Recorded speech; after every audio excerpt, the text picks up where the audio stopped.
Welcome back. We have a lot to get through today, so I hope you have a bunch of coffee at your disposal.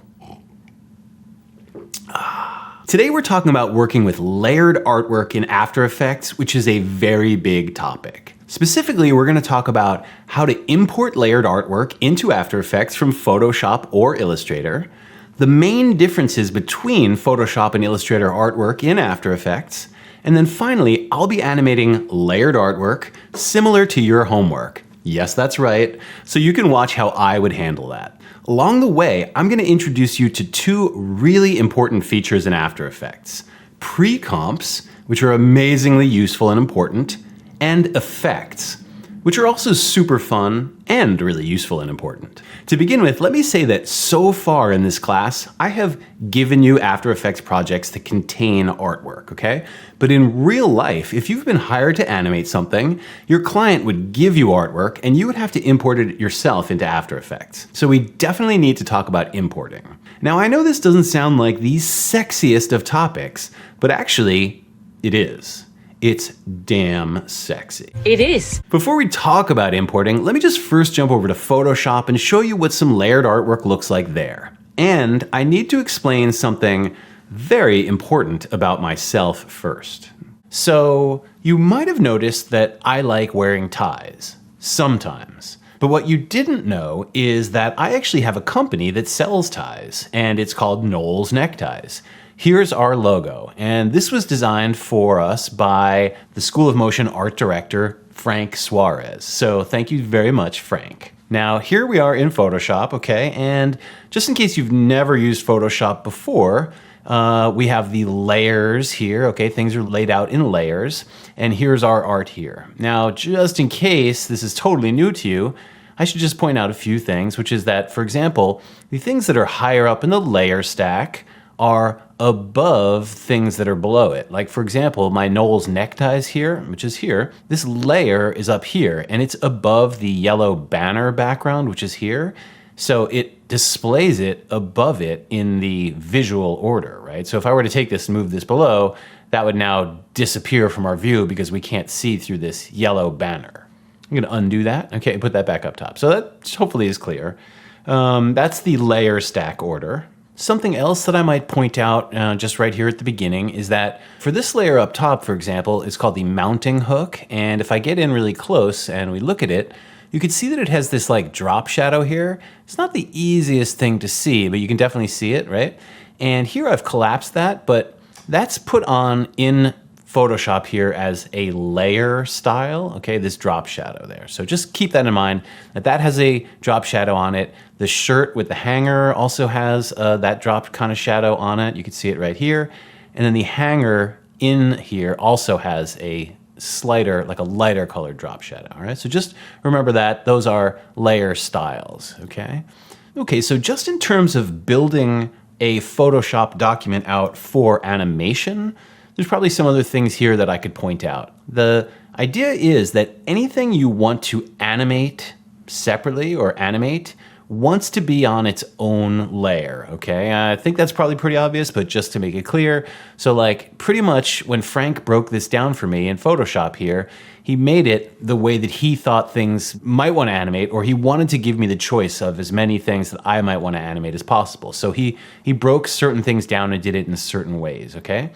What we also have here is something like this, the shirt, okay? This is in a group here, okay? So within this like folder structure here, we can twirl this down and we can see that there's like a bunch of other layers in here, okay? Those make up the shirt and the hanger and the tie, etc. This here is actually another group within a group, like a folder within a folder, because that tie has two different pieces.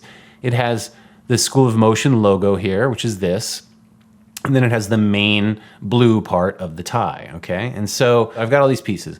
And a couple of these things as well, I should point out, are just so that they could potentially change, even if they aren't necessarily going to animate. So for example, we might want to change the color of the shirt, okay? So the shirt then is separate from the stripes. We might want to change the color of those stripes. We might want to change the color of the buttons or of the pocket or of the collar, right? Now, additionally, the collar has a second function, which is to go over the tie, right? So this layer has to go on top of this group here, which contains the tie, because this collar sits on top of that to complete the illusion that the shirt is like an actual 3D thing and that this tie can go under it, right? So, okay, so that's like that. Then we have a type layer here, which, we'll talk about type in a second when we're working on it in After Effects. And then we have like a bunch of layers here. We have these kind of circles for the banner, as well as these banner pieces like the inner and outer stroke there. And we have the banner background. And then we also have two other groups, okay? One that contains the horizontal background stripes. Horizontal, as you recall, is like right and left. And then we have the vertical stripes. So like if I turn everything else off here, we can see that there's this grid of stripes here. Let me pull back a little bit, right? So here in the horizontal group, we have 9 stripes that go along horizontally, 1, 2, 3, 4, 5, 6, 7, 8, 9, right? And then here in the vertical group or folder, we actually have 17 stripes that go across like that vertically, right? So we put these into folders or groups because I just don't want that many extra layers in here, right? This way it's kind of nice and neat and separated from everything else, but can still be animated, okay?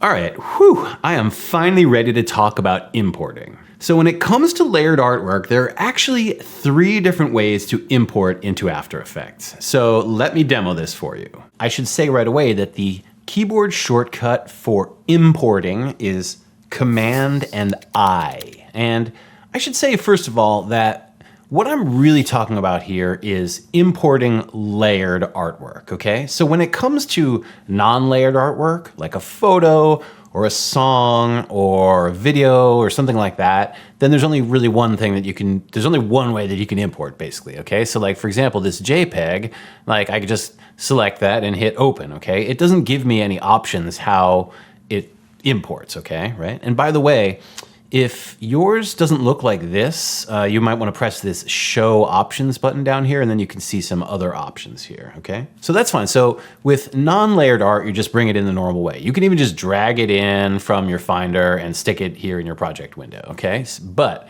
what I'm talking about is layered artwork, okay? Like what we're looking at in Photoshop or something that you made in Illustrator, okay? So when I select this now, which is layered artwork, now you can see that there are 3 different ways that you can import this, okay? We'll go through these all in order. The first one I want to talk about is footage, okay? So when if I select this and I open this, all right? First of all, it's gonna give me this kind of fail-safe, like, are you sure? And it's gonna give me those options again, like, are you sure that's what you wanna do? And yes, in this case, I wanna import as footage, right? For example. Now it's still giving me 2 options here, all right? One is you can import the whole thing, the Knowles neckties, as one layer, one merged layer, okay? Now, sometimes that might be useful, and I'll show you what that looks like in a sec. But also what you can do is just choose one layer from that Photoshop document, which is pretty cool. There's a lot of layers in there. But yeah, just say I wanted one of those, like the banner background or something. I could just import that way as its own separate layer, right? Which is pretty cool. If I ever wanted to do that, I can just pull in that banner, okay? And there it is. I'm actually gonna delete that, okay? And I'm gonna hit Command I again, right? And I'm gonna find this again, and let me go ahead and import it as footage, right? And show you what it looks like as merged layers, okay? So if I don't choose a layer, but I instead choose merged layers, okay? Now it's up here again. And you can see up here in the project panel that it's a 1920 by 1080 layer, okay? And if I were to drop this into a composition by doing this, boop, now you can see it's right here. It looks just like what I had in Photoshop, except that it's all been collapsed down to one layer, okay? Which is great if I just want this as like a photo or something. But if I want to animate these pieces, of course, this is definitely not the way I want to go, all right? Let me go ahead and delete that. And yep, let me hit Command I again, find this again, okay? So now there's these 2 other options that you can import as a composition and retain layer sizes, or you can import as a straight up composition, okay? Now these are similar, but slightly different in a subtle way that's actually really important, all right, to me, and damn sexy. Are they? So let me go ahead and hit import as composition first, and I'll show you what that looks like. Boop. All right. And again, fail safe. It's like, are you sure you want to import this as a composition? And I'm like, yes, I am. But now it's also giving me these two options here, okay? Layer options. Do I want editable layer styles, or do I want to merge the layer styles into the footage? Now, who remembers what I said earlier about layer styles, okay? Those were things like the drop shadow on the layers in Photoshop, okay? Those are called layer styles, right? So if I want those to be editable, like I want to be able to change them in After Effects, I can just keep this on and they'll be editable. If I want it to just always look exactly like it did in Photoshop and never want to change that, I can check this on. But I have to say that I always want it to be editable because what the heck? Maybe later I'll realize that like I don't like them and I can turn them off or whatever, okay? So in this case, composition, editable layer styles, and I'm gonna hit okay. Cool. Now you can see up here, it has brought a couple of things up into my project panel. Right here, I've got a composition, which by the way, this icon in After Effects, which is like one frame of a film strip, I guess, one frame of film that's got like 3 different shapes. They're tiny, but it looks like a blue circle, green triangle, and red square, I think it is, okay? If you see that icon anywhere, like in the Create New Composition button, okay, that always refers to a composition, okay? So keep that in mind. So as we open this up, we've got all of those layers as well, and you can see that they are Photoshop layers. It's pretty clearly marked, right? Now, as you twirl this down, you can also see that there are some layers that have that composition icon, okay? And those correspond with the things that were groups in Photoshop, all right? We're gonna talk about that more, but those are pre-compositions or pre-comps, and those are really, really important, and I'm introducing you to those in this lesson, and those are gonna be something that I want you to use a bunch, okay? But just teasing them for right now, okay? So the cool thing is now, forget about that for one sec, but just check this out. If I double click on my composition here, right? Now this opens up and looks exactly like it did in Photoshop, okay? And what's really nice is all the layer names are the same, okay? So I can tell at a glance, this is my mounting hook, this is my type layer, et cetera, okay? And these here, like I said, are pre-comps, which is how After Effects handles those groups from Photoshop, all right?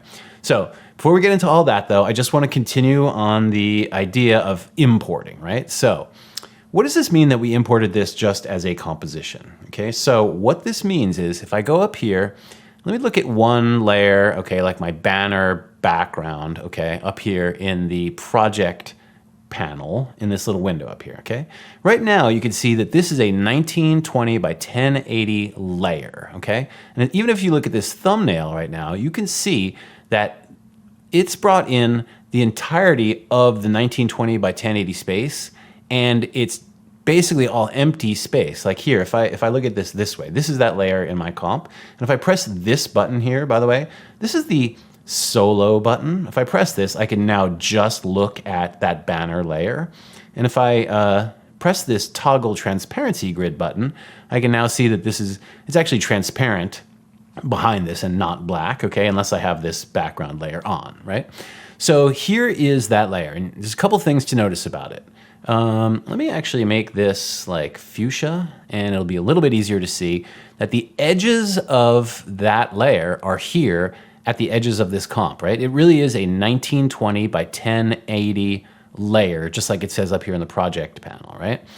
And that means that, you know, this thing is not that big. It's not 1920 by 1080, this banner. It's just a whole bunch of empty space around it that After Effects has in there because of the way that we imported it, okay? Now, another thing about this is that it puts the anchor point, I'm gonna turn this off now, in the center of the composition, okay? So that's the main thing. When you import as a composition, all of the layers are the size of the composition, okay? Not the size of the layers themselves. And the anchor point is in the center of the composition for that reason, okay? So that's the main difference. So I'm gonna delete this, okay? Yep, delete it. Now let me import this for the third time, and I'm gonna do it as a composition and retain layer sizes. And I should say that, you know, all of these are useful, like I said, But the one that I probably do the most is composition and retain layer sizes, because basically because it puts the anchor point in the center of the layer. Here, I'll show you, okay? I hit retain layer sizes, boop, right? And yep, and I want editable layer styles, hit okay, right? And now here, if I look at that same banner layer again here, right? Now look at the thumbnail, right? And look at this information here. Now it's 800, and it's almost 800 by 150 pixel layer. It's no longer 1920 pixels by 1080 pixels, okay? It's much smaller. It's a lot less information for After Effects to actually even have to think about and calculate, to be honest, right? And if I double click this, it's the same thing. It looks exactly the same as it did before, okay? But this banner layer, now if I make this fuchsia or whatever, you can see that the handles of the layer edges, right, are around the layer itself, okay, with no other space around it, basically. And that means that the anchor point defaults to being in the center in this case, all right? So generally speaking, I find that it's easier and better to have the anchor point in the center of a layer to begin with, okay? So I usually import and retain layer sizes. So yeah, that was a pretty quick review of importing for After Effects, and honestly, it was probably more than you ever wanted to know. But actually, it's all pretty important, so I kind of needed to introduce it as soon as possible. So actually, I need to bring up one other idea about importing in After Effects kind of quickly because it's really important. Which is to say that After Effects projects don't really contain the things that you import, all right? So for instance, if you import a photo into Photoshop and then you save that project, that photo is saved as part of the Photoshop project, right? As a layer. After Effects doesn't quite work the same way, all right? After Effects references media, okay, like a photo or a video or a song or layered art, whatever it is, without containing that media, okay? It says that this song or photo or layered art or media, whatever it is, this media is here in a folder, okay, with this name. It knows where it lives and it knows what it's called and it references it in the project, all right? So I know you're kind of like, why do I care about this at all, Noel? And that's a good question.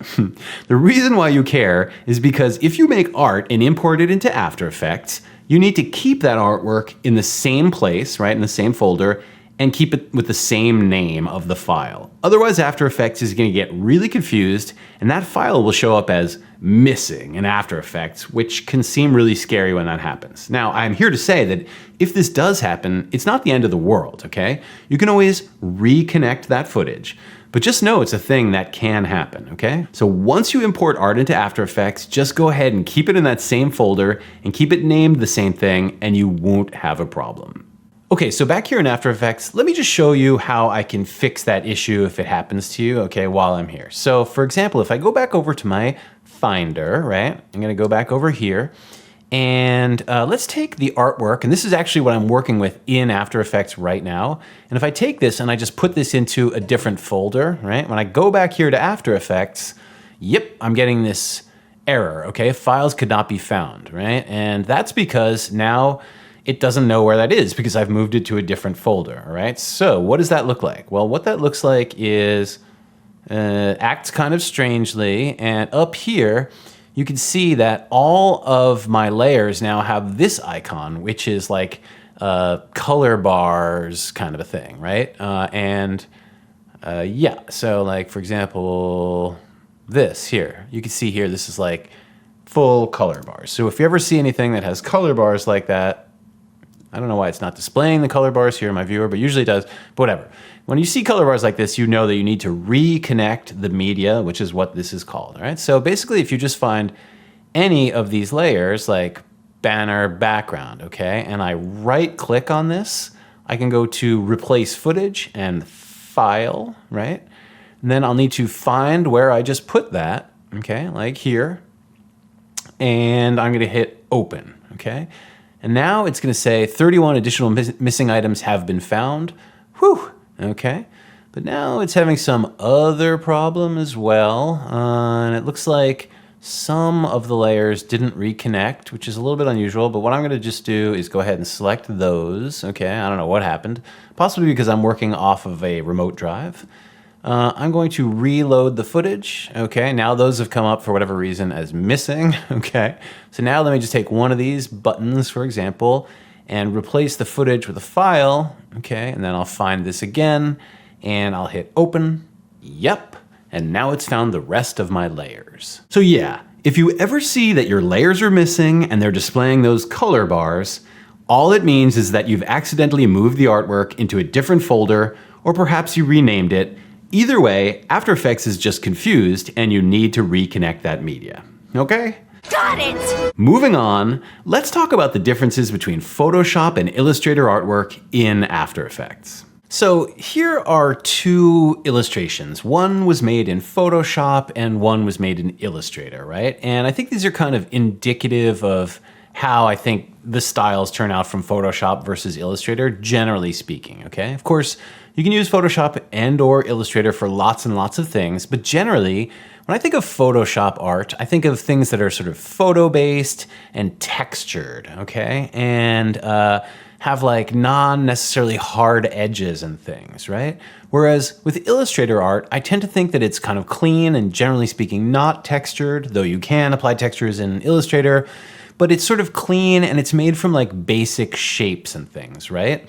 That's kind of the general style difference between Photoshop and Illustrator. And I think that's kind of like demonstrated here, okay? But, you know, what's probably also fairly obvious is that Photoshop art is pixel-based, right? This is made of pixels, which are like tiny little squares, right, of color. And then, you know, Illustrator is vector-based, which I know that everybody knows, but explaining vectors is always slightly problematic for me because I'm not that mathy, okay? But, and it is kind of mathy.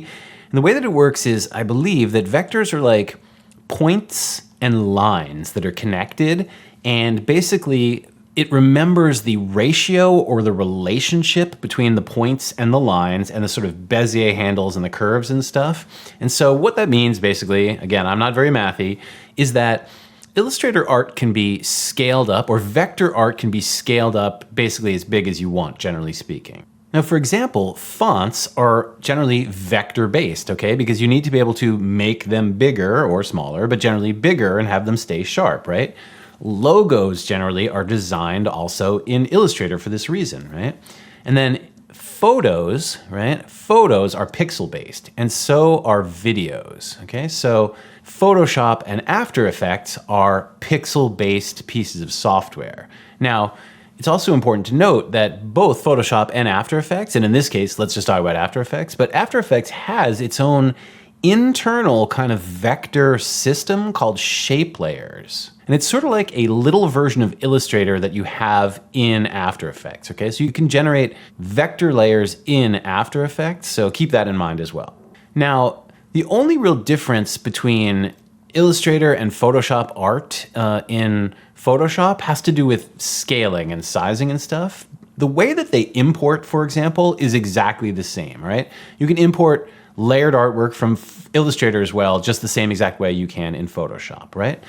But the way that they work in terms of sizing is a little bit different, and I need to explain like something else first before we get to this, okay? So here is this layer, which is this, okay, from Photoshop. And as we can see up here in the project panel, this is a 1080 by 1080 layer, right? That's the way I made it in Photoshop. So if I take this and drag this in here, okay, this is a 1920 by 1080 comp, okay? So natively, this is the size of this layer.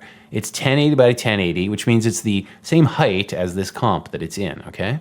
So it was designed 1080 by 1080 in Photoshop, which means that here in After Effects, if I just move it in here, the way that it'll display the scale is at 100%, okay? This is how After Effects thinks about scale, is the way that an object was made, in this case in Photoshop, okay? Its native size, whenever you bring it in, it defaults as being 100% scale. That's just the way After Effects works. So this 100% in this case refers to 1080 by 1080, but for a different size layer, the scale at 100% would refer to something else, okay? So scale is like that. And something else about this is that with Photoshop layers, or with photos, or with video, okay, anything that's non-vector basically, you should not scale this up above 100% in After Effects because it will just start to look like really crappy, essentially, okay? The bigger it gets, the crappier it's just gonna look, and you're gonna see the pixels eventually, and it's just gonna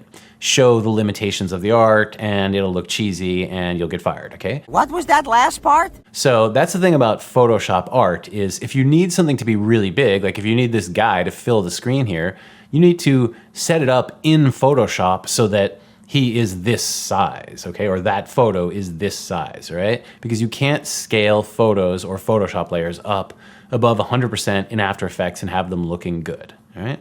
I'm gonna delete this now. Now, this is different with Illustrator layers. This is the primary and mostly the only real difference between Illustrator layers and Photoshop layers in After Effects, okay? And that is that you can scale the Illustrator layer up as big as you want and keep it sharp, okay? So the way that I would do this is, so right now this is at 43.7% just to kind of fit it in there, but what I could do is get in here and like type 2000 and make it really big, okay?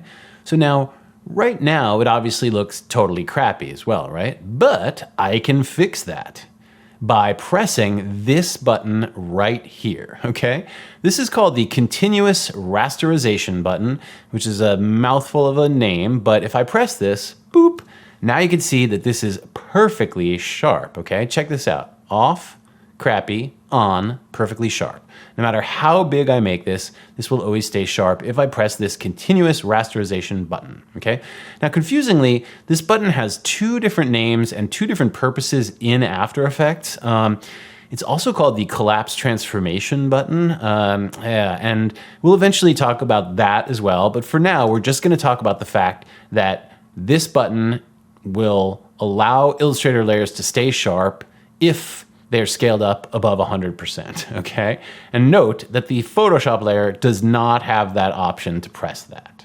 Okay, so that's the main difference, as I pointed out, but I just wanna show a couple other things that make Photoshop layers and or Illustrator layers unique in After Effects, okay? So, here we go. I just took from this illustration here, if I set this back to 100, okay, I copied this part and imported that separately as its own Illustrator layer, okay? So you can see right here, this is an Illustrator layer. It's got that logo, the Illustrator logo, right? Okay, cool. So right now, if we look at the Properties panel, we can see that the only things I can change about this layer, the only things I can animate essentially are the anchor point, the position, scale, rotation, and opacity, right? And that's good, but if this was a shape layer, I would have a ton more possibilities, okay? So what's cool is After Effects allows you, it can look at this Illustrator layer and see the vectors underneath the surface, okay? And it allows you to convert these vectors into internal After Effects shape layers like these, right? Sort of like those, okay? So if I get in here and I right click on this or control click on this, I can go to Create Shapes, Create, and then in here, Create Shapes from Vector Layer, okay? Boop. And when I do that, now it turns that Illustrator layer off and it makes a layer called, in this case, Layer 1 Outlines, whatever this was called. This just happened to be called Layer 1, okay? Right, and now check it out here in the Properties panel, right? If I select any of these things here, these four groups, okay? And these groups go, by the way, coincide with, group 1 is this, right? Group 2 is this circle. Group 3 is this circle, and group 4 is the larger shape here, the bubble, okay? So that's nice and neat, right? And you can always rename those so it's much clearer. But what's even cooler is now I have a ton of animation possibilities that I did not have with the Illustrator layer. Like I could animate the color here of this shape to change to a different color or whatever. That looks weird, but I could also animate, you know, the scale and the position and the anchor point and all those normal things. But I also have things like skew, right? So I could animate that. Or I could choose my pan behind tool, which the shortcut is Y, as you remember, and grab this sort of shape layer anchor point, which is different. This is the anchor point just for this. And now I could just say move this down to the corner.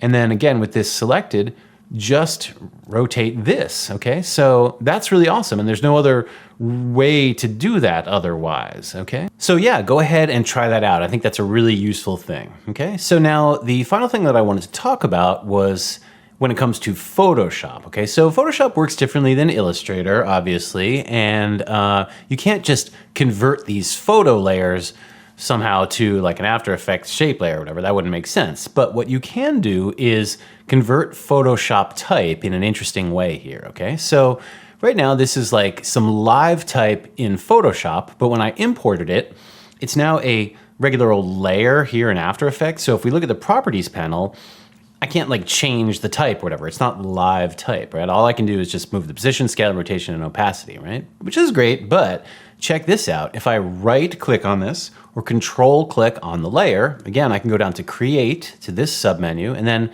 convert to editable text. Boop. And then now this is live type, you know, with the same font and everything. And now the properties panel here in After Effects will look exactly like it does for that type layer in Photoshop, right?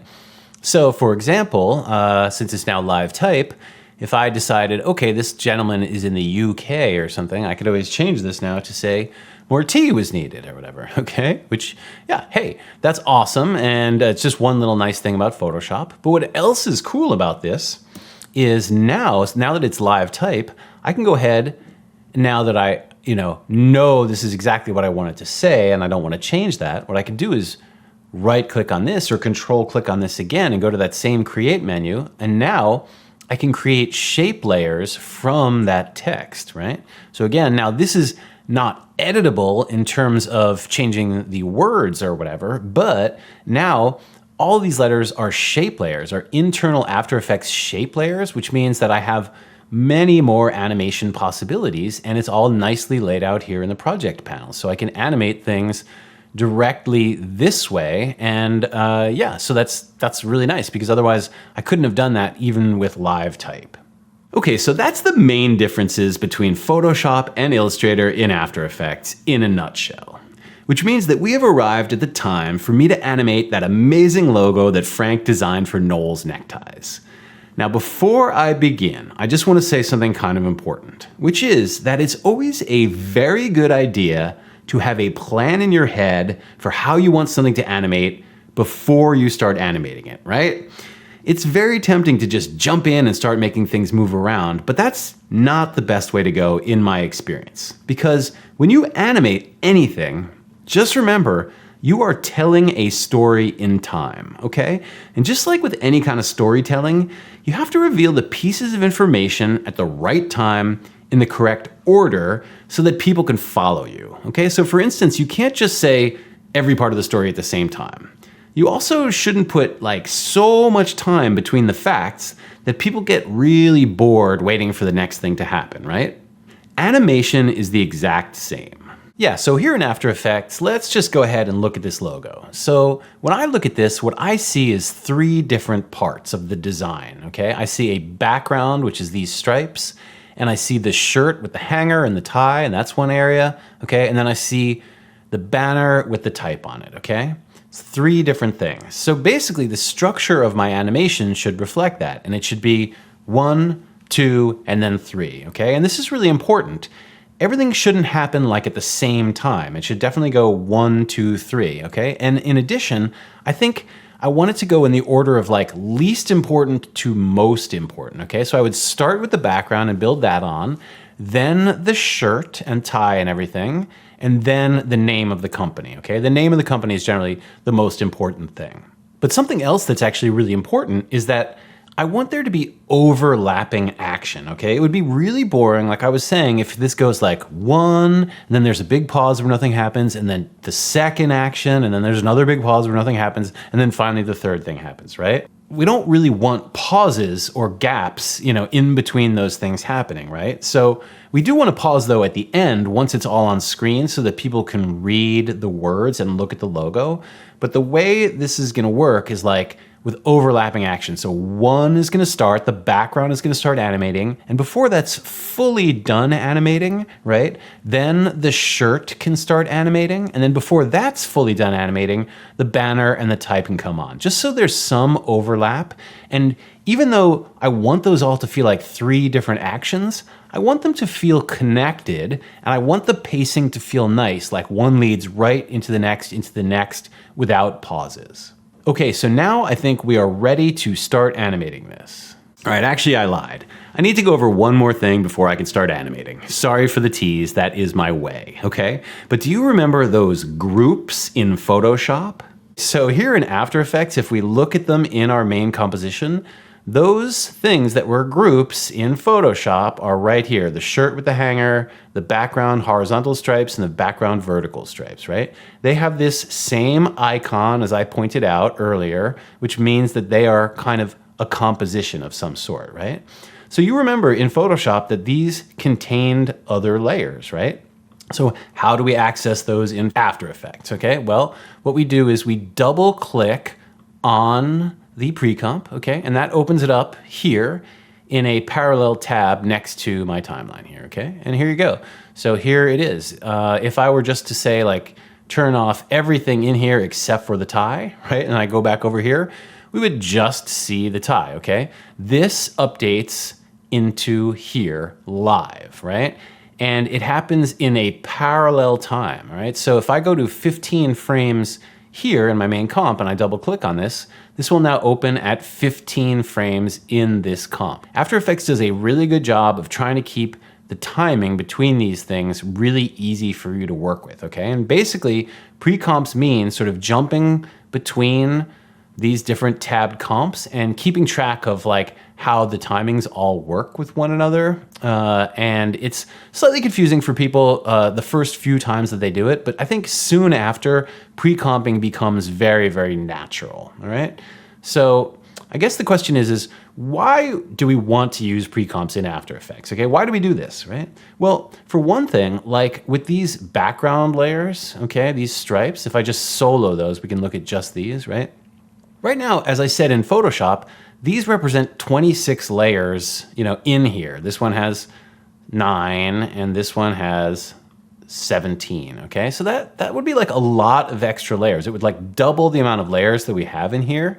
And we really don't need them to be in here because it's just sort of gonna happen, we're gonna animate each one of them separately, but we can easily just think of it as sort of one thing here. So we collapse these down into pre-comps. It just makes it easier. Other reasons why is sometimes you want things to animate all kind of at the same time or in the same way, like this shirt with the hanger. We sort of talked about this in Photoshop, but I'm gonna wanna change the anchor point and put it like up here somewhere.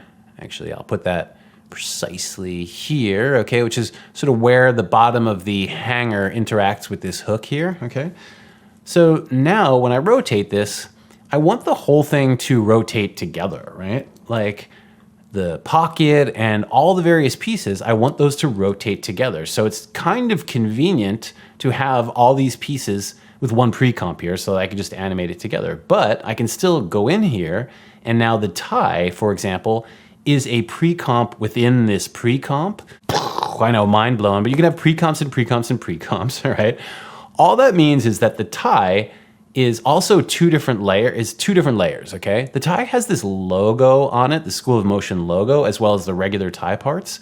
And oops, if I go back here to my shirt, okay, I want the tie to animate together. I want, when the tie swings, all right, let me move the anchor point to the correct position for this, which would be up here. So when this tie rotates, okay, I want it to be able to rotate independently of the shirt, okay?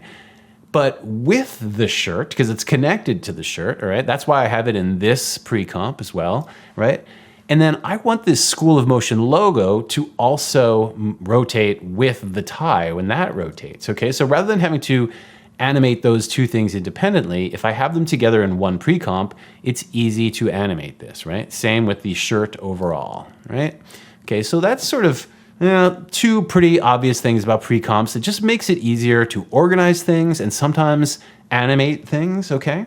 And I'm gonna point this out later on, but sometimes when you're working with effects, which we haven't talked about yet, but which we're gonna talk about later, it's easier to apply the effect once, for example, to a whole bunch of layers, rather than applying it to like 20 layers, independently or whatever, okay? And you'll definitely get used to working with pre-comps. They are really awesome. So in that spirit, I'm gonna go ahead and animate. I'm gonna start with the background, okay? And let me go ahead and just turn this off and jump into I'm gonna close this pre-comp and this pre-comp as well, just keep it organized. So now I'm gonna jump into my horizontal background stripes, okay? So here they are and I'm in the pre-comp. And I think I want this animation to happen this way, okay? Again, it's always good to know ahead of time what you want this to do.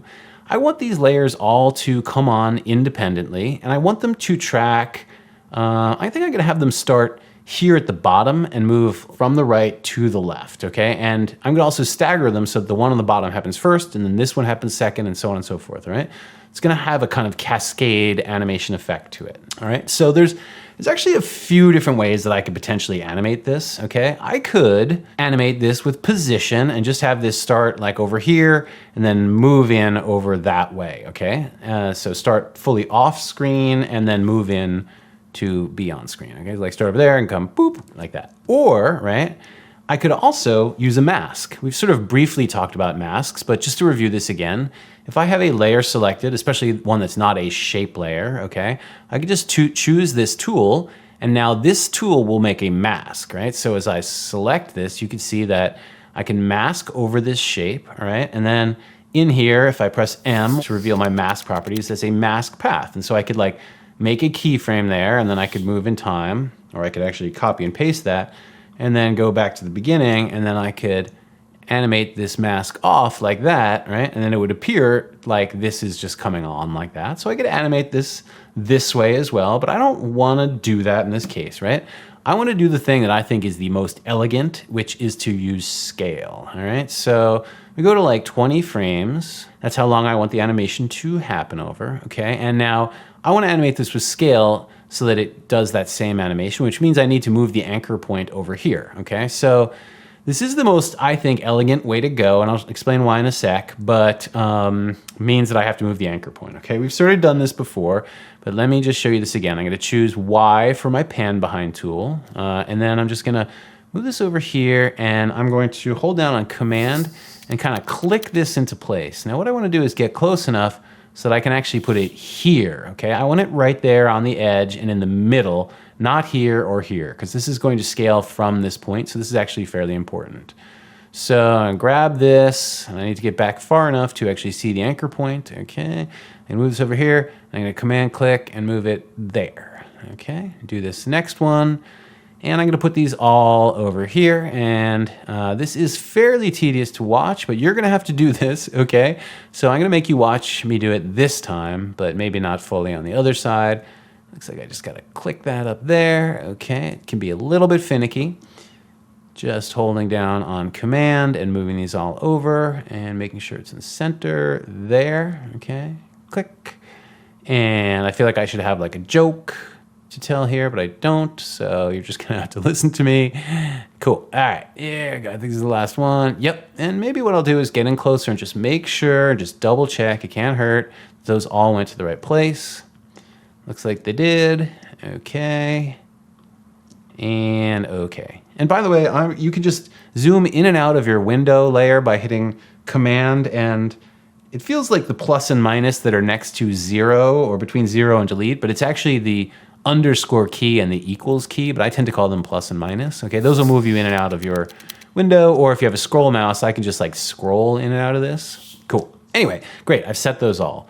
So let me widen out, and okay, so I'm here at frame 20, and I'm gonna make a little scale animation now for this one, and I can just copy it to the next, right? And I'm just gonna hit 100, keyframe there, press my stopwatch, obviously, to make the first keyframe, and then I'm gonna unchain this and set this to 0, okay?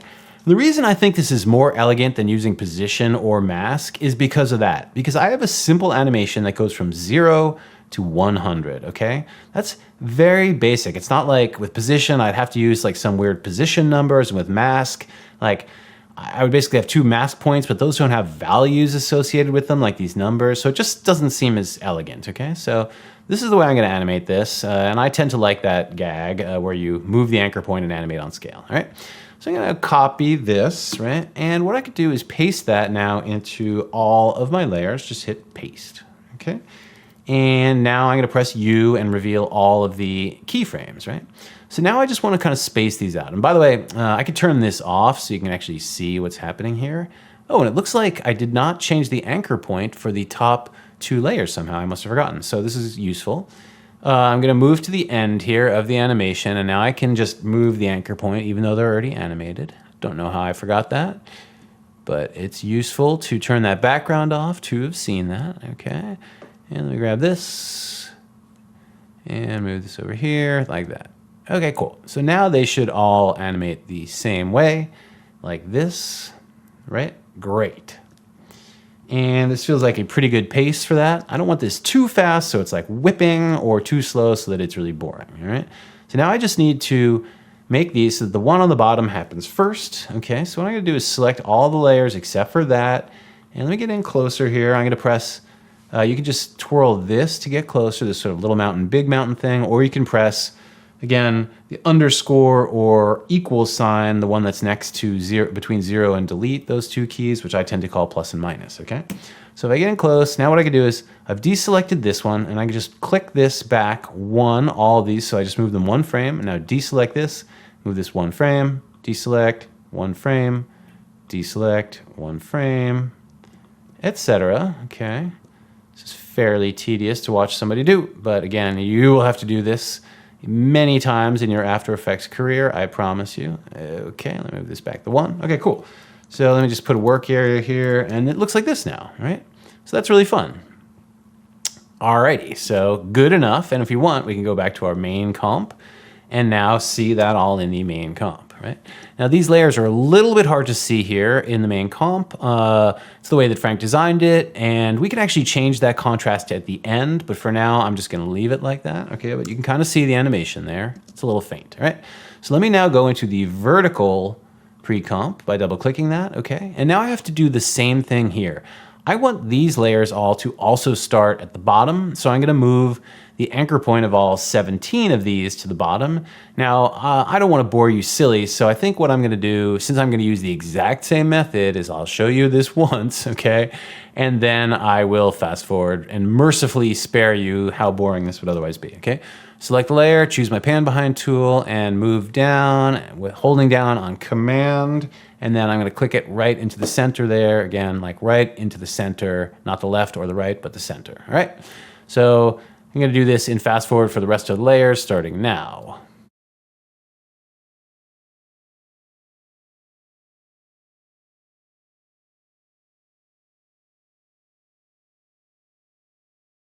Okay, woohoo! So I did that now for all of those, and now let me go ahead and put the animation on as well. Okay, so I'm gonna go to frame 20, and I'm going to press Option S to make my first scale keyframe. Now I can go back to the beginning and unchain this and make this 0, right? So now this would look like this. Oh, whoops. I did this wrong. Oh, okay, that's really instructive. That's why it's impossible to see here. I animated the X instead of the Y. So I want to go ahead and delete that keyframe. Right now it animates like from its own center, like from a thin line. Definitely don't want. Okay. Teacher error, go back, delete that, go back to the beginning, and it's the Y axis that I now want to animate this on. Set this to 0, okay, in case that wasn't clear. I want this to move up, okay, not start from its own center and move out and barely be noticeable. That's very easy to mix up X and Y, especially for me. I tend to also mix up my right and left a lot, okay? So I'm gonna copy those two keyframes and I'm going to paste those onto all of the layers, boop, like that, okay? And now let me widen out here and let me just lift this up a little bit so I have more room here in my layer stack down here, okay? And press U. Okay, so I'm gonna do the same thing that I just did where I'm gonna start with this one here, okay? And I'm just gonna move these all up one frame at a time, and I'll get in closer by pressing quote unquote plus sign, all right? And I might do this in fast forward too, starting now. I'm gonna move them over just one frame.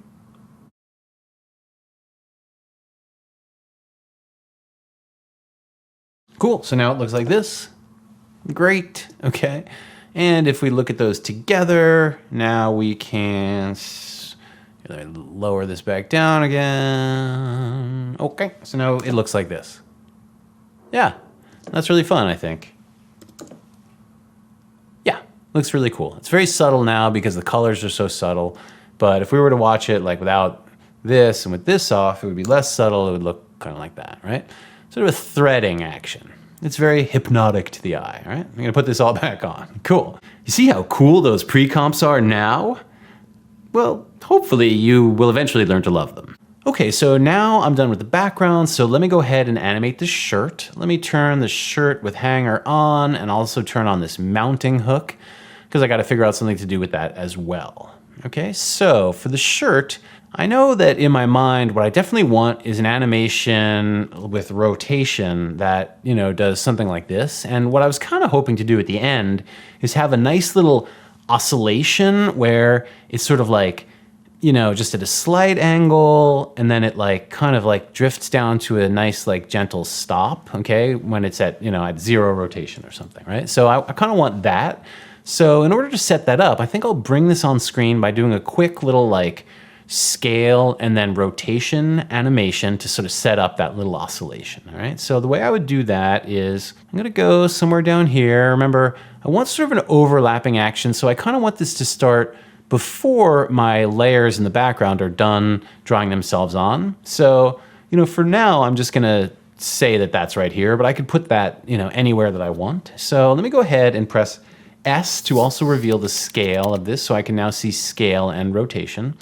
And let me go 1, 2, 3, 4, 5, 6 frames or something and make a scale and rotation keyframe, by pressing the stopwatch, and then go back to 6. 2, 3, 4, 5, 6. Okay, this is where I was. And what I want to have happen at the beginning is for this to start out small, but it doesn't have to start at 0. It's going to be moving really quickly, so I could have this start at 25% of its size or something like that. I can also adjust that later if that's not right. And then I'm going to have it rotate a bunch this way, I don't know, 35 degrees or something, okay? So it's going to kind of rotate and scale in really quickly, right? And let me actually trim that layer, Option and left bracket, so that it could start right here, right? So let's just look at that just for timings. Right, okay, so that's fine. We can adjust that. And now I want to do is make that oscillation, okay? So I actually don't want this to stop at 0 here. I want it to rotate, farther past that point, so it can kind of come back and then sort of swing and sort of like a clock pendulum a little bit, where it eventually just kind of comes down to 0, right? It's called an oscillation. So I started this at 35, okay? And one thing is that when things rotate clockwise in After Effects, they're rotating positively. When they rotate negatively, I should say, they rotate counterclockwise, okay? So if this is positive, the next one I'm gonna have it go to something negative, okay, since that was 35, let me have this rotate to minus 22 or something like that. All right, so it's now kind of rotating on like that. And I could always change this and make this bigger at the start if I feel like I need to. All right, it's gonna look like that. All right, so now I'm gonna move 10 frames. And this is actually important. With the rest of the oscillation, the way that I want this to animate is, okay, I want the change to happen regularly, every 10 frames, but I just want the rotation to get less and less over time, all right? You'll see the way this looks, all right? So I went 10 frames now, and now I'm gonna set this to a little bit more than half of this, but positive, okay? So something I don't know, 13, right? And I'm gonna go another 10 frames, and now I can set this to -7, okay? I'll go another 10 frames, and I'll set this to positive 4, okay? Another 10 frames, -2, okay? Another 10 frames, I'll put this at 1, okay? And finally another 10 frames, and I'll put this at 0, okay? So that's quite a lot of oscillating, but check this out. Now it looks like this. Right? It sort of loses energy over time, okay? It's that kind of an oscillation. It's not like a clock, the pendulum that'll just continuously wag back and forth. It's something that is losing its energy over time, okay? So this is the way I'd animate this. The same period for all the animation, the same timing for the keyframes, but they just get smaller and smaller as they go, okay? And of course, you might want to change this in various ways. I don't think this is perfect, all right? The speed's a little bit abrupt when it changes right there. So maybe we don't want this to go as far or something. Maybe we want this to go to -18. Maybe that'll make it more gentle. Yeah, I like that a little bit better, for example. Okay, cool. So let's just say we love that, it's perfect, all right? So I do kind of love that. I don't even have to say that, right? I love it. Now, what's interesting about this is the way that we built this is that The shirt, and all the pieces of it are moving together. But in reality, the tie, which is connected to the shirt, but is able to swing on its own, would have its own kind of like rotation here, okay? So that element is in the pre-comp, all right? So I'm going to have to animate that if I want that to animate in the pre-comp, okay? And what I want to do is remember that there's, like, starting at this frame, there's 1, 2, 3, 4, 5, 6 keyframes starting here for this oscillation, okay? So if I double click the shirt with hanger, that'll open that layer up and it'll keep me at the exact frame, right? If I go back, this is frame 29, and if I go to my shirt with hanger here, it brought me to frame 29, okay? I've got my tie here, and I've already set the anchor point up here in the top, right? So that means now I can go ahead and Option R to make my first rotation keyframe, right? Now this, I actually want to be something like this, all right? And let's actually just think about this for a sec.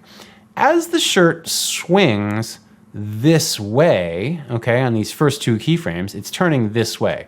It's going like that. So I want the tie to kind of be reinforcing that motion because it's part of the same thing that's swinging. So I want it to swing over this way. So at the beginning, which is back, I believe it was 6 frames. If I go back here now, I want the tie to be like over here or whatever, right? Even more so, okay?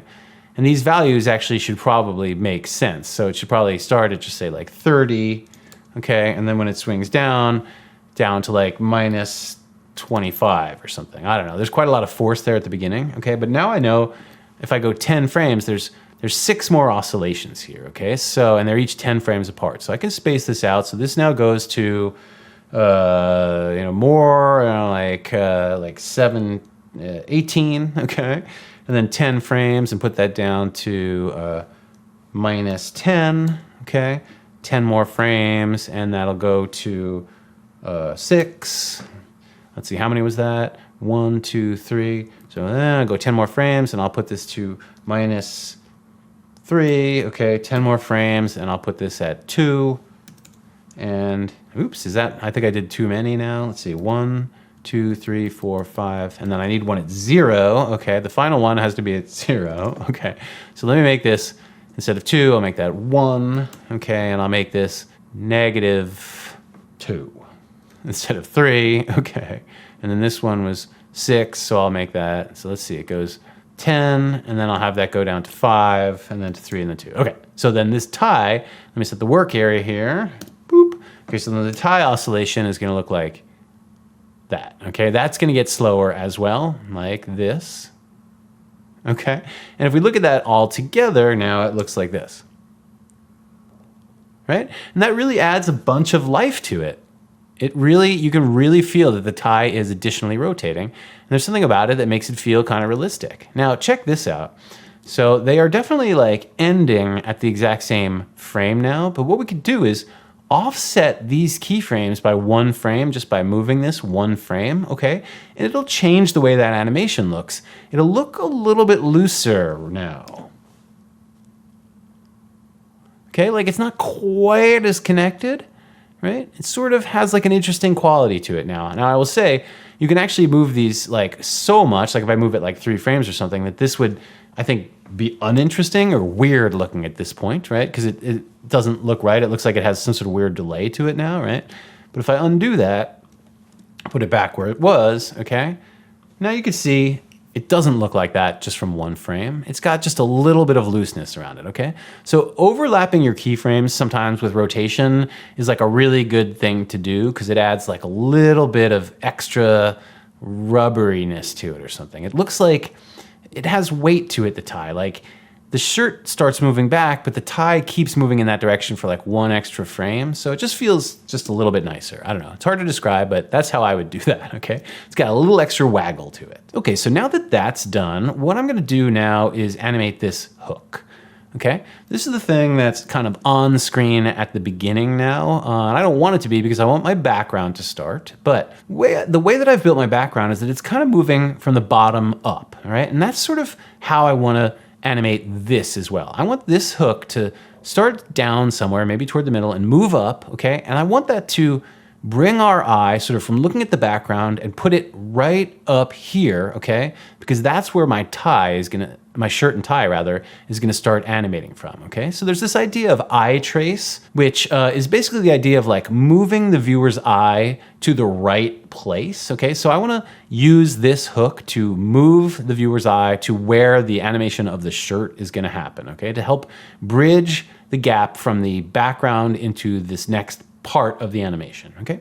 So I'll get the timings on this right, but right now I'm just gonna shove the shirt back a little bit, okay? And I'm just gonna do a quick animation on this. And I want this to be a little bit bouncy and fun, so I'm gonna put in a little bit of an overshoot, okay? So I'm gonna make a position keyframe, Option P to make my first position keyframe, or I could have pressed P and then hit the stopwatch, as you know. And let me jump back like 2 frames, and I'm going to select this, and just move this up a little bit, like that, right? I just use my arrow keys to move it up like 10 pixels. Now I'm gonna go like 1, 2, 3, 4, 5, 6, and I'm just gonna drop this down here, somewhere like here. And I just use my arrow keys again, okay? And now I'm going to Option and left bracket to trim the start of my layer right there, okay? So let's just look at that, right? Now that's happening a little bit early, okay? But I like the way the background is moving up and it's sort of pulling you to the center, and then this thing kind of completes that. This little thing finishes it out. And I still think it's happening too early, okay, but let's check this out again. Yeah, so now you can kind of see it. It moves up with the rest of the stuff, and then that brings you right to where you're looking at the shirt, okay? We could probably change this shirt so that it happens a little bit earlier. Yeah, maybe move it back a frame or two. I actually didn't mind it having a little bit of a gap. Yeah, okay. So let's just find just the right place for this. This maybe all could happen a little bit earlier, like here, okay? Yeah, but that's really fun. You can see the 1, 2, all right?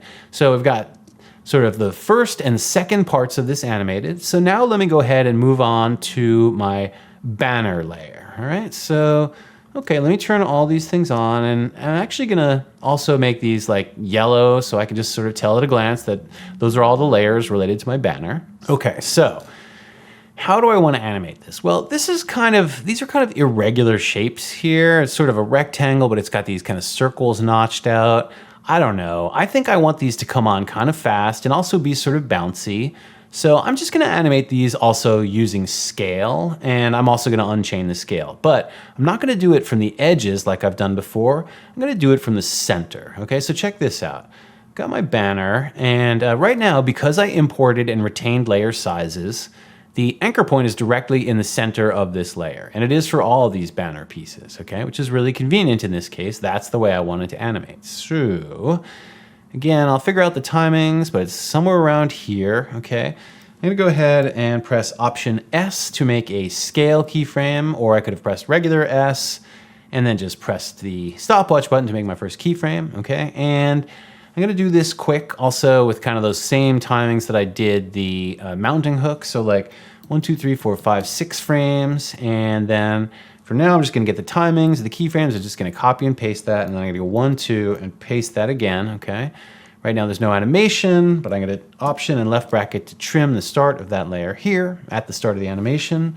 Move in a little closer. Okay, so now I'm gonna unchain this, okay? And I'm gonna start this at 0. And because the anchor point is in the center of frame, it's gonna animate like this, okay? Where it widens out from the center. Let me turn this words off. Let me just solo these 3 things, okay? And the background, all right? So this is gonna widen out like that, all right? And that's sort of what I want, right? And then I want it to overshoot, but just a little bit, again, only on the X, so it's gonna go to like 105 or something like that, and then it'll snap back and bounce back into place, okay? So actually, if I turn these other 2 off, this is gonna look like this, all right? Okay, cool, it looks like that. That's pretty nice, right? So what I'm gonna do is now copy these 3 keyframes, these scale keyframes, right? I'm gonna turn these other 2 banner pieces on here, and I'm gonna trim those there and then paste, right, those keyframes there as well, okay? So now they're all together, which is not what I want. That would look like this. Now it just looks like they're all kind of really together. It's not that interesting. It could just be like all one layer or something, right? So how about I'm gonna overlap these as well so they happen in slightly different times. So I'm gonna start with the exterior one, sorry, this one, the outer stroke. Then I'm gonna move I'm going to select the background, the yellow, and this. I'm just command and clicking, and that's the inside stroke. And I'll move these both back 1 frame. Then I'll deselect by command clicking on my yellow background, and I'll move the inner stroke 1 more frame back. Okay, so now it looks like this. Right? It's like the outside one starts first, and then the yellow one, and then the inside one. Okay? Yeah. And the further I separate those, the clearer that will be. Now I want this to happen pretty fast, but for example, I could move the inside one back 1 frame, and it would look like that. You'd kind of see that a little bit differently. And actually, I think I like that more. So let's see what happens if I move both of them back. Actually, wait, do I want to do that? Let's say I want them to be both 2 frames, okay? So start this again, 1, 2, and I'll put this here, bracket, and then 1, 2, yep, and I want this to be here, okay? So now I've just put 2 frames between those. Yeah, and it looks like that. And I think I like that less. I think I like 2 frames for the second one, and I'm gonna move this back like that, so it's 1 frame for the first one and 2 frames for the second one. For the third one, actually. Gosh, that was confusing. All right, but you get it. Okay, so I've done that animation, right? And now let me unsolo these, all this back off, okay? And I've got these 2 dots here, okay, the circle here, the right and left one. Okay, so let me do a quick animation on this. And I'll probably want to adjust the timings, but once that comes in, so here we go. I've got my left circle. I'm gonna option and left bracket and trim the start of that here. Let me go like 1, 2, 3, 4, 5, 6 frames. Press P, make a position keyframe. Go back to the start of it by pressing I. Okay, and I'm just gonna move this down like here to sort of the bottom of this, all right? And I probably don't even need 6 frames for this. Probably 4 frames better. So here's where I'll have it land, and I'll go back to, and now what I'm gonna do is copy and paste this last keyframe there. And this is my overshoot, so I'll just jump it up a little bit there like that. I'll use the arrow keys, right? So now that just looks like that. Okay, it's pretty fast. All right, but actually, I think I want this maybe to move down from a little bit lower at the beginning here, okay? And maybe I'll even have it jump up a little bit more in the overshoot like this. Okay, that's just a little bit more fun. Boop. Okay, great. So now what I can do is copy these keyframes, and actually I can't apply that because this is over here, not over here, so they wouldn't have the same keyframes, but I can do this really easily. I probably should have just animated them together.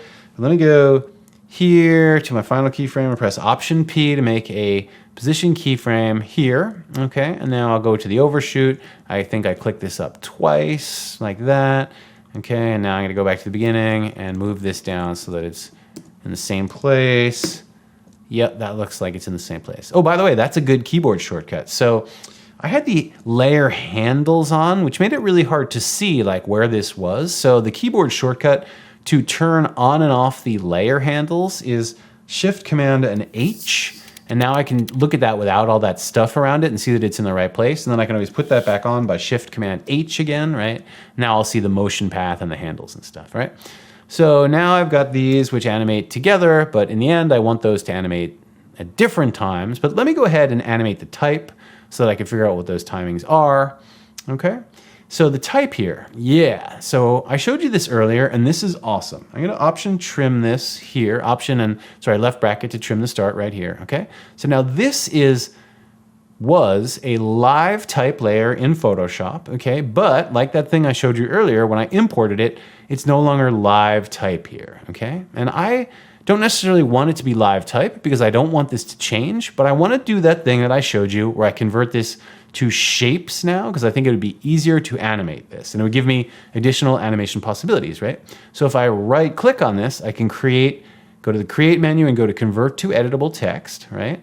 Now that's converted it to editable text, but I don't want to change it because it's not like the name of the store is changing or whatever. What I want to do is right click on this again and go to create again and create shapes from text, right?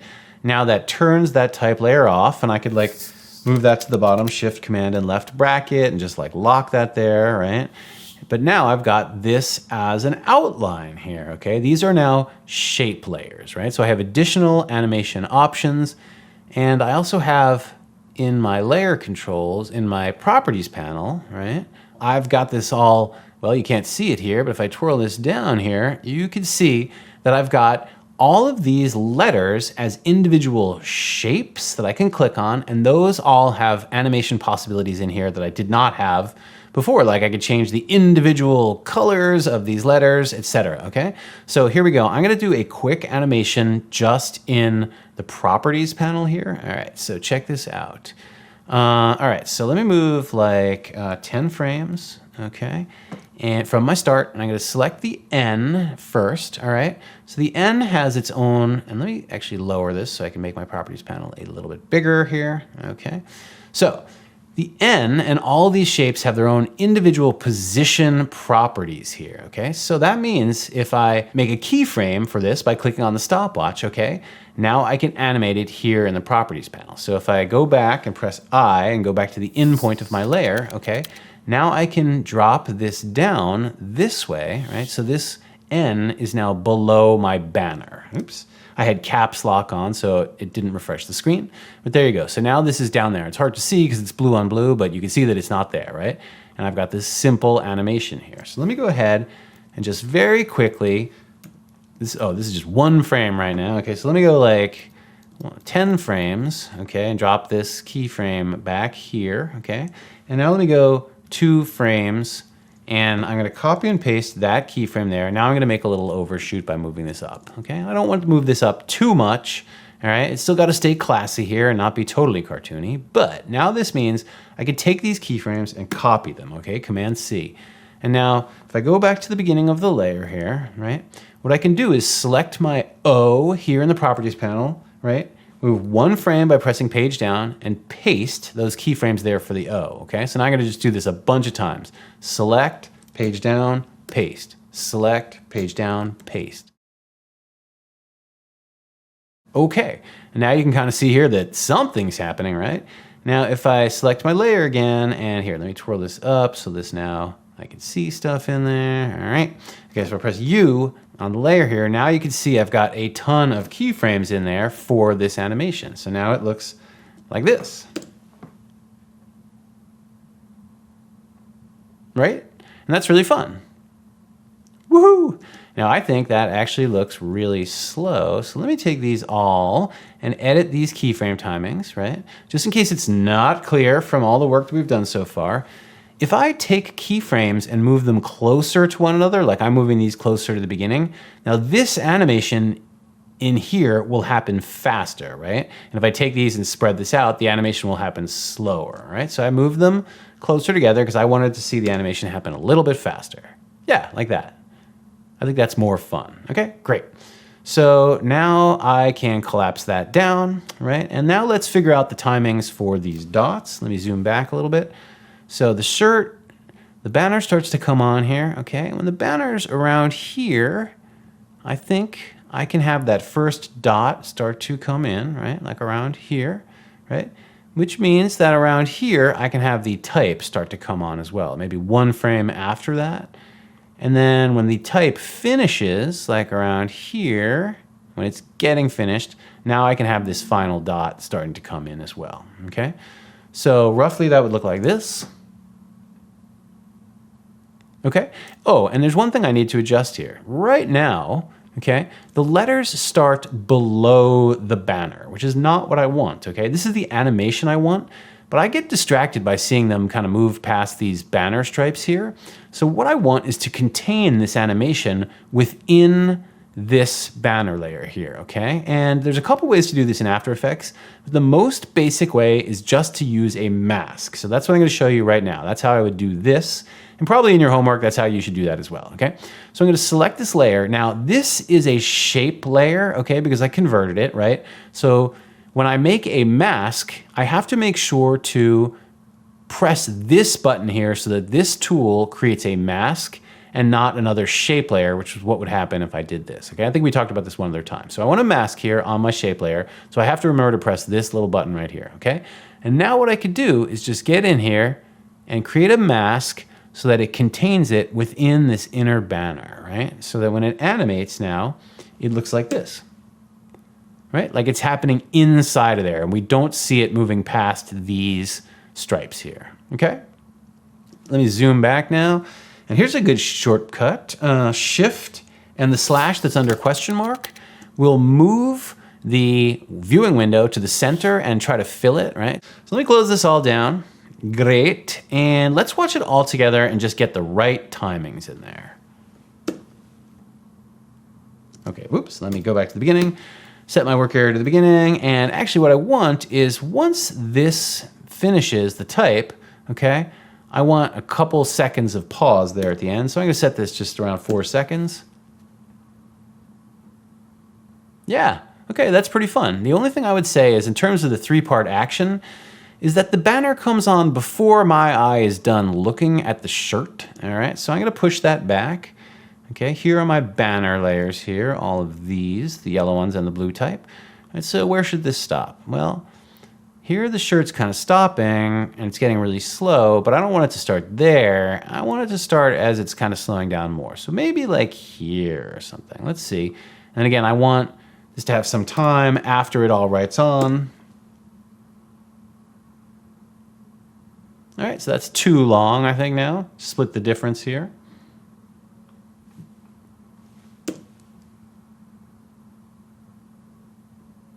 Yeah, I think that's closer. So it's like 1, 2, 3. Actually, that could even happen a little bit sooner. 1, 2, 3. Yeah, okay. Right on. I think that guides your eye nicely through it. Like I'm done kind of watching the shirt and then I go down here and look at that, right? I could probably fiddle with these timings for a long time, no pun intended, but I think this is good enough and that'll be up to you to do in your homework. So yeah, let's go ahead and say that this is pretty much done. All right, so we've come to a super fun moment, which is that we're going to apply our very first effect in this class. Oh, so excited. Now, I don't know if you've ever noticed this, but After Effects has a lot of effects in it. I mean, it's called After Effects after all, so check this out. Okay, so with any of my layers selected, for example, my banner background, if I go up here to Effect, right, now you can see there are just a ton of effects up in here in these various kind of folders. For example, there's a ton of color correct effects here, many of which are similar to Photoshop. You have a bunch of blur effects, right?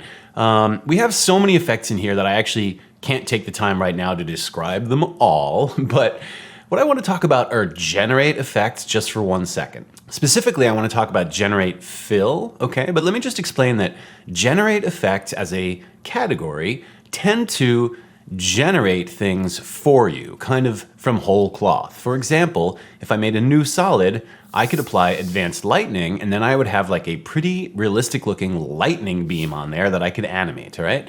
I never do that, but you could.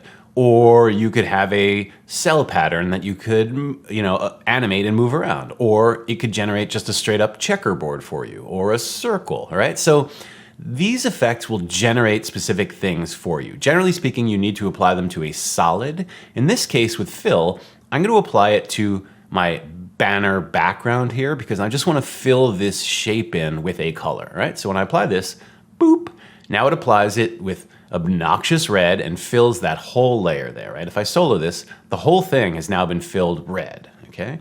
And I could either animate or just straight up change that color to something else, right? Like just say I wanted to go kind of in a pink direction here, right? I could set it something like this, right? And then great, that's very nice. I love that color. So now that that has been selected, I can go up here and select that again and copy that effect, okay? And then I could apply that to a whole bunch of different things. Like for example, I could get in here and apply it to my background. Now, actually, this probably wouldn't make sense because this is just a solid field of color here. So what I could do instead is make a new solid rather than apply an effect. So I could hit Command Y, and then here I've got this kind of pink color already selected. So let me hit OK. And then I would just drop that down here on top of the background, and I could turn my background off, and I could like lock those both, right? Okay, so cool. So I did that. So just say I wanted to change the tie, okay, to a different color, right? I would get in here to my shirt with hanger pre-comp, okay? And right now I've got this pre-comp with the tie in it. And if I apply a fill effect to this, what'll happen is it will change the color of both the tie and the School of Motion logo. So if I go up here to Effect, okay, and go to Generate and Fill, right, this will now blow over the School of Motion logo and fill the entire pre-comp with red, which I do not want. If I get rid of that, okay, what I could do is jump in here and apply the effect just to the tie itself and not the logo, okay? There's actually a really good shortcut to apply the last effect that was applied. It's Shift, Option, Command, and E, or it drops it up here right at the top of the effect window here, right? Cool, so now I can make that whatever color I want. Or here's a good trick actually. If I go back over here to my main comp and I click over here, I could go new and choose a new viewer, right? Check this out. So now it opens two windows, and the keen After Effects observer might notice that this window up here is locked, okay? Whereas this one over here is unlocked. You can see the difference between the icon, locked versus unlocked, okay?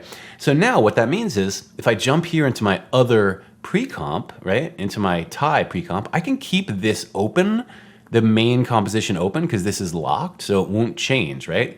So now I could use the little eyedropper, go back over here to my main comp, kind of, and eyedrop that color, right? And now you can see that it's updated right here. And if I jump back over to my shirt, I can similarly make changes to this and see how it updates over here, right? So I could grab my shirt, I could apply Shift, Option, Command, and E to put a fill effect on it, right? And then I could get over here and eyedrop, just say down to this. And look at that, that looks really cool. Or maybe it doesn't, I don't know. I'm trying to go fast here. We could do a bunch of stuff. We could take the stripes, right? And we could apply that same generate fill effect, go down here and fill, right? And then like if we don't want the stripes to be red, we could change them to black by eyedropping right here on this black area, right? Okay. So that's generate fill. I think this is pretty obvious. It will take it and fill whatever layer with that color. I'm gonna actually go ahead and now close this down just by pressing that X there. Okay, now if I go back over to my main window, this will open here. Now the last thing I wanted to explain is that a really good use for these pre-comps here, if you recall, there's like 26 layers that are animated in these two pre-comps, right? The reason we collapse those down to pre-comps is just so we wouldn't have 26 extra layers here in our comp, right?